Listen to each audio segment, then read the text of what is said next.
我5月4號發覺自己唞氣辛苦嗰陣時，就去入院即刻，即到我中咗COVID positive係最第4期到差唔多到第5期嘅，就連續入院。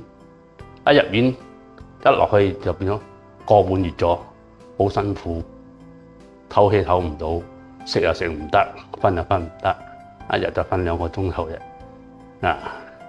到一路食藥，食醫生嘅藥，到差唔多6月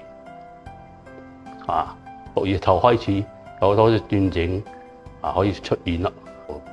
第一個即刻就即到仲有嗰個 COVID 胃喺入邊，所以醫生就再加重我藥，再食多1個月加重我藥。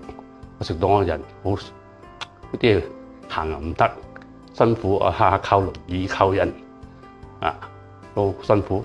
到第2個即刻8月尾8月20幾號嗰陣時，即刻都仲係有嗰個位喺度，即係好多18先啫。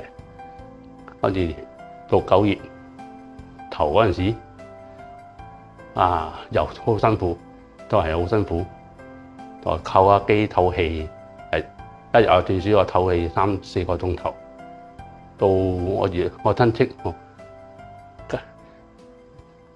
同叫我飲呢個多利加馬可，到我就試下飲，朝頭早20，夜晚20，飲到2個禮拜，又精神咗好多，又有咗力，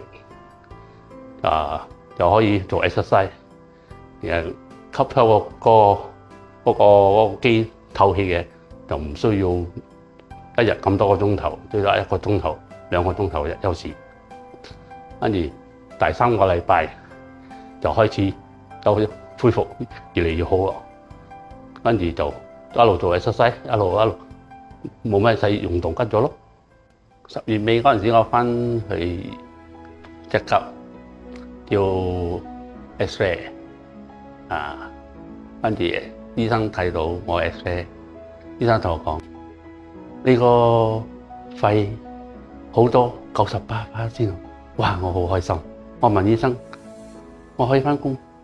醫生直頭寫信俾我，你可以翻工咗，你下個月可以翻工咗。我好開心。